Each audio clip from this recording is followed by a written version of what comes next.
Hello everyone, welcome back to my YouTube channel. And so in this series of lectures, I'll be discussing stock-based problems because I've seen many people facing a lot many problems in all these stock-based DP problems. So let's start. I'll be taking the first problem is problem number 121 of lead code, best time to buy and sell the stock. So I want all you guys to please pause the video and read the question for once. Okay, I hope you must have read the question. So, for all those who have not understood the question, let me explain it for once. What the question says is you have to make the maximum profit. You can buy a stock and you can sell a stock. So, how will you make maximum profit? You can make maximum profit by buying it on the day when the stock price is less and selling it on the day when the stock price is more. But you have to buy first and then only you can sell. Okay, and you cannot buy more than one stock. So yeah, and you only have to make one transaction. So I hope you all must have got the question. Let's move to the approach. How will we approach this question? So suppose this is the stock prices which I have given.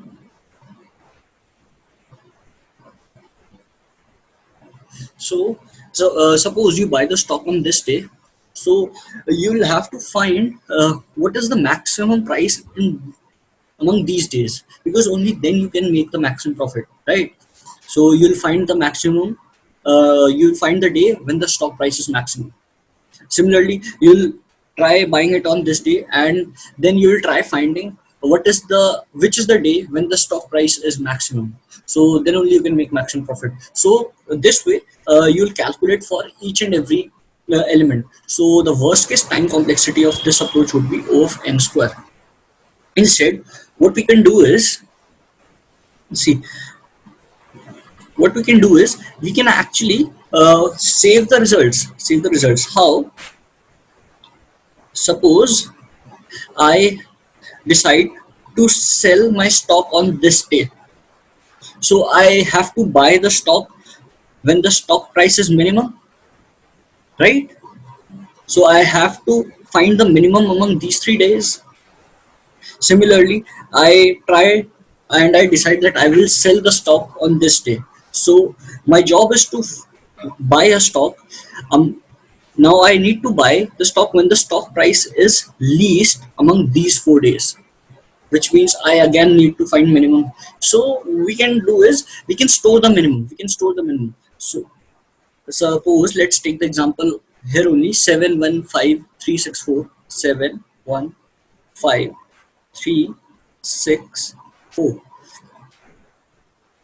So what will be the minimum? In the beginning, the minimum is obviously this only.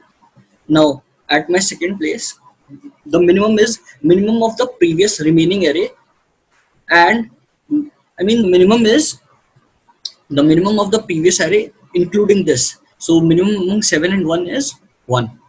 Now minimum among these three elements is minimum among these elements and this. So it would be 1 again. Minimum in this array is minimum of 3 comma 1, which is 1. Minimum is 6 comma 1 is 1, and 1 again. So what could be the price? What can be the profits? So now the profits could be, if I sell on this day and buy on some other day, which is obviously not, so the profit is 0. Now if I sell on this day, so I have to buy it on a day when the stock price is minimum among these days, which is again 1. So the maximum profit which I can make is 0. Now if I decide to sell on this day, I need to find the day when the stock price is minimum among these 3 days, which is stored here. This is 1. So 5 minus 1 is 4. Similarly, 3 minus 1 is 2, 6 minus 1 is 5, and 4 minus 1 is 3. So what is the maximum among this array? Maximum is 5. So the time complexity which we encountered was O of n. Why? Because for constructing this array, we moved on each element for once only. So O of n And to make this array again O of n, so the net time complexity is O of n. Now I hope you have got the approach.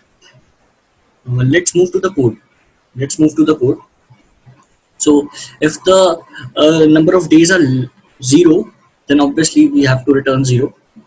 Now I'm making an array where I will store the minimum. So this loop will store the minimum, and now this loop will basically contain is used for calculating the maximum price, where which we calculated in the second array, if you remember,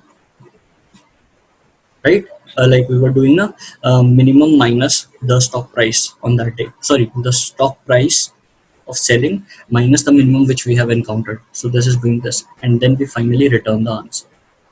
So I hope you have got this video. If you like my video, hit the like button and please subscribe my channel for further updates. Thank you so much.